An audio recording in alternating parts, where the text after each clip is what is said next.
First of all, in Photoshop, so I'm going to fire up Photoshop. I'm going to make a document. All the document sizes for these are going to be exactly the same. It's going to be 11 inches wide, 4 inches tall, and a good resolution, 300. We'll say OK to that. The first thing we're going to do, use your type tool and type out the different words for each. For Photoshop, we're going to work in the water texture. Click, W-A-T-E-R. Of course, we need to be able to see it, so let's change our color. The color will never matter when you work with this. Let's do this in all caps. W-A-T-E-R. There we go. The size of it does matter. I want you to choose a font that's very, very bold and very large. Something that'll fill up your screen nice and evenly. So don't choose a thin font. Choose something like this that you can see what you're working with. Notice in my layers, I've got a layer of text, water layer. The next thing I need to do is I need to place my image that I'm working on, in this case a little water splash, on top of this one. If you didn't know, in the newest versions of Photoshop, if you go to File and Place, you've got two different options. You can embed a photograph or you can link a photograph. What's the main difference between embedding and linking? Yep. Links that you have to include like that same picture, or Yeah. it won't register if you put it on another computer. Exactly, bingo. So remember, if you're linking an image, you have to keep up with where the original image is. It doesn't copy it into here. Versus if it's embedded, it'll actually place a copy of this image into your file. It'll make your file larger, but it's a little bit easier to keep up with stuff. So either way that you use, in this case I'm just going to link embedded. Place it in here. You will need to scale it up. It doesn't matter if we're working or not. When I hit return, locks it in. So now check out my layer structure. I've got my water splash on top of the word water. Have y'all locked up? Uh-oh. Sorry. Hang on a second. I'm going to do this one more time, and we're going to see if we can connect. If it doesn't work, we'll just look on the overhead. Share screen. It's going to fail on somebody's computer. Whose will it fail on? Interact. Share screen.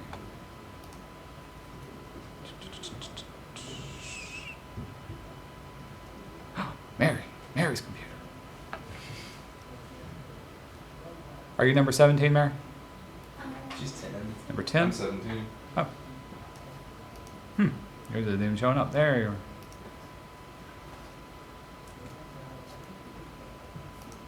are. Uh-oh. I'm not even on remote desktop and I haven't even...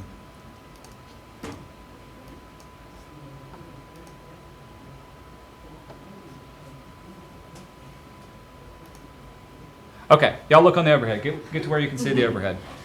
I'm not going to waste any more time with this. You can see I've got my splash on top of the water. Here's the easy part. To create a layer or a clipping mask, select that top layer, go up to the layer drop-down menu, and one of the options is create clipping mask. When you do it, this is what you get. Pretty cool. Really, really easy to do. Notice that it's still in its own layer and I get the little arrow that points down to this one. Since it's in its own layer, I can move it around and place the image wherever I want. It'll still just mask inside of that area. I can rotate it, I can resize it, I can do whatever I want to with it because it's its own layer that it's working in. I can even add multiple layers to this. If for some reason I wanted to grab my paintbrush tool and I'm going to make a new layer, notice the new layer is on top of everything, and I started painting with my paintbrush tool on top of this, I can actually create another clipping mask, layer clipping mask, and you can see now that's also clipped into it as well. For those of y'all who took my digital illustration class, this is how you would paint a solid object, and you could paint your shadows and highlights in multiple layers and add on to that. That's a project we're going to do in Graphic Design 4 as well. Let's get rid of layer 1. I just don't care about the splash. So, it's inside of my letters that I'm working with. Is that easy to read? No, it's not. Of course, I'm losing these particular letters. What I like to do to make them show up a little bit better is I'm going to add a drop shadow and maybe a stroke around the outside of the letters. Here's what you got to remember in Photoshop. If you want to add a layer effect, it has to be added to the mask layer, in this case, the letters themselves. If I was to add a drop shadow, you can see now the drop shadow has been added. Let's bring it down size so I can actually see it from here. Same way for adding a stroke on top of it. There's stroke. Of course, my stroke is too large. And it's white. Let's pick up a blue. Change the size thereof. Pretty cool.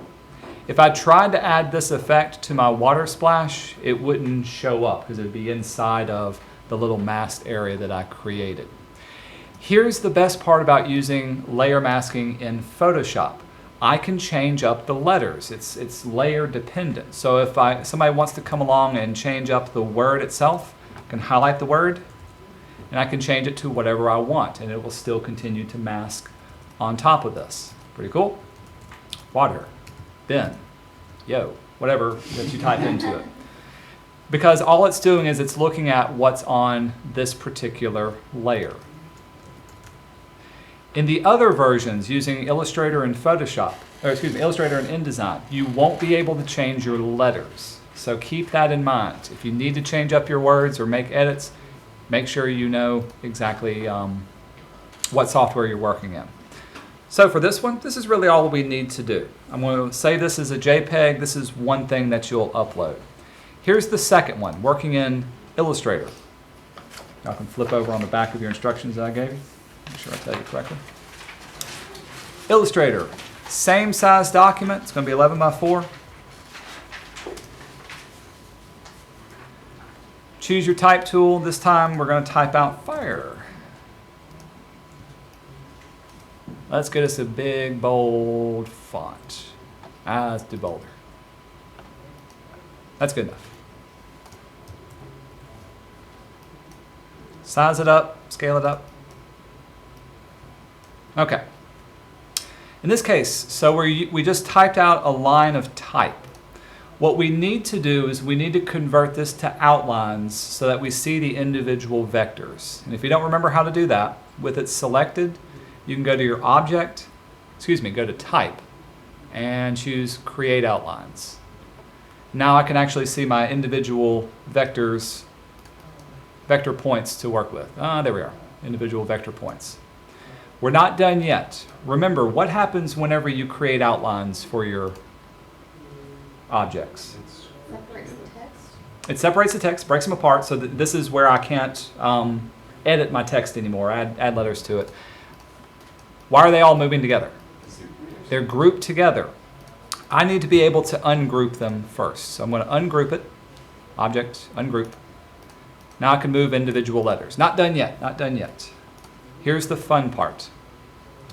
I'm going to import my image, and you'll see what I'm working with. Object, file, place. In this case, what we're going to place is another vector object. The Fire Flames is an EPS file. I'm going to keep link selected. That's kind of the default, and you'll see why in just a second. And I place it. Of course, it's going to ask me how and where to place my file. If ever you place another file that's linked into Illustrator, it's going to treat it as its own separate file. So we can't really edit these vectors. Notice when I click over it, it still gives me the X. I can't change up my flames. I want to be able to change up my flames. I want to be able to see the individual lines that are created. To do that, we have to embed the image. And if you don't see it, it's at the very top. There's the word embed in my control panel. Now check out what I got once I embedded it. I can actually select the vectors and move them around and make changes to this. If you ever download something from like a stock photography or stock clip art kind of place, and you place it in here, a lot of times you'll place it in and people say, well, I can't edit it. It's because it's not embedded into Illustrator. The other way you can do is just simply copy and paste it over. But a lot of them tend to do that. Okay, so let's place this over here. Now in Photoshop, the image that we wanted to clip had to be on top of the layer, right? In Illustrator, the image that we want to clip needs to be behind the words. So I'm actually going to send this to the very back. It needs to look like this. Here's the second part.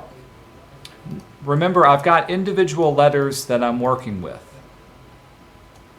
If I was to select everything now, I've got both the words and the letters, and go to Object, down to Clipping Mask. So there's my clipping mask, and Make. Watch what happens. Uh-oh, I've lost something, right? I lost all the other letters. In Illustrator, you can only make a clipping mask to one object, and it's usually the object that's on top of everything else. Does that make sense? In this case, the E was the uppermost object that we have. I want to be able to clip them to all the letters. Here's the magic trick to do this. I'm going to select each individual letter, just holding down Shift and selecting each letter. To do this, we need to make these into a compound path. Rather than just grouping them, if you go to Object, down to Compound Path, choose Make. Notice Command 8 is the common keyboard shortcut. This is going to tell Illustrator to treat this as one solid object. It's no longer separate ones, they're not even grouped. Even though they act like grouped objects, they'll all be together. It's one solid object. Now when I select everything, check out what happens. Object, Clipping Mask, Make. Voila. Pretty cool. What have I lost though? The outline. Outline. Can't see it. Can't read any of those letters. I've lost the fill color. I've also lost stroke. So also notice that whatever object that you have on top, you're going to lose, initially you're going to lose the fill and stroke of it. Here's how to get it back and actually see the letters that we have. When I hover over it, you can actually see that it's still picking up what's inside of it. So think of it as like you're putting the object inside of an envelope. You're putting it inside of the outlined objects. If you double click on an object, what mode have I entered? Isolation mode. Isolation mode will let me edit what's inside of here. I can actually click on the flames now and move them around and place them exactly where I want. If I carefully click on the letters, you can see the little outline comes up. I've got the word fire selected. From here, I can actually give it a fill color. In this case, I'll give it kind of a yellow, and I can also give it a stroke.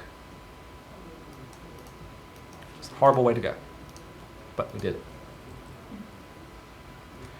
Remember, if you double click on an empty area, it goes outside of isolation mode, and now I've brought it back. Pretty cool. Thing about Illustrator to remember is make sure your shape that you want to clip it to is on top of everything. If it's multiple shapes, you need to make them into a compound path. And then once it's done, see if I moved it around now, everything moves independently. You can double click on it, go into isolation mode, and then you can actually edit the contents of either the words or what's inside of it as well. Move the fire around, do whatever. Double click from there. Pretty cool. So there's fire. We did water. Let's do earth. For Illustrator, I want you to save this, I believe, as an EPS file. I'm going to upload it to Moodle. Final technique is using InDesign. File, new, document. 11 by 4. Remember, InDesign works in multiple different kinds of frames, so we'll use our type tool. Draw off a type for earth. And let's get us a good bold font. Hey, that'll work. Remember, oops, I don't want to do that. A quick way to scale something up is to scale it all the way down until it fits. Hold down Shift and Command, and when you drag up, it'll automatically resize to what you need. All right. So right now, remember I'm working just with a type frame. As with Illustrator, I need to create outlines for these individual letters. With it selected, you can go to Type and create outlines, same as in Illustrator. When I do that, that will convert my type into individual vector outlines. Pretty cool. Does the same thing as in Illustrator. The fun part about this is I don't have to worry with doing compound paths or special clipping frames or anything. It's already a frame itself. It's already compounded. I can actually select my letters, go to File and Place, the way we would normally place a picture into something, and then choose the picture that I want. In this case, that dirt texture. Now that picture has been placed inside of the letters itself. Once you're done with this, you're done. That's all you had to do. I can still apply drop shadows to this or any type of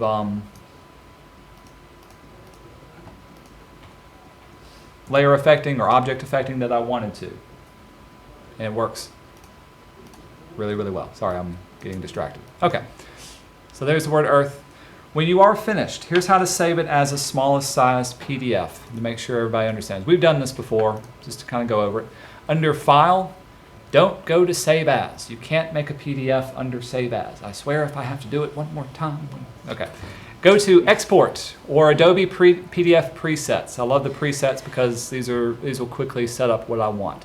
Export is where you can get your PDF sizing. The smallest size will essentially get rid of all the unnecessary stuff and it'll compress your images to the size they want. It will ask you to give it a name, so we'll say Earth. Say OK. The most important part are these bits right here. These tell you what compression you have. In this case, you can see it's going to resize all of my images to something below 300 unless it's a monochrome. And it's also going to tell me what pages that I'm working with. For the most part, I'm just going to say export and keep exactly what I have. That PDF is what you will also upload to Moodle for the exercise. Real simple, but I want to make sure everybody understands that when I'm asking for a clipping path, it can be done in both Photoshop, Illustrator, and InDesign. And you can use any one of the software to be able to do it. Cool? Once you're done with this is the only exercise that I want to see for today.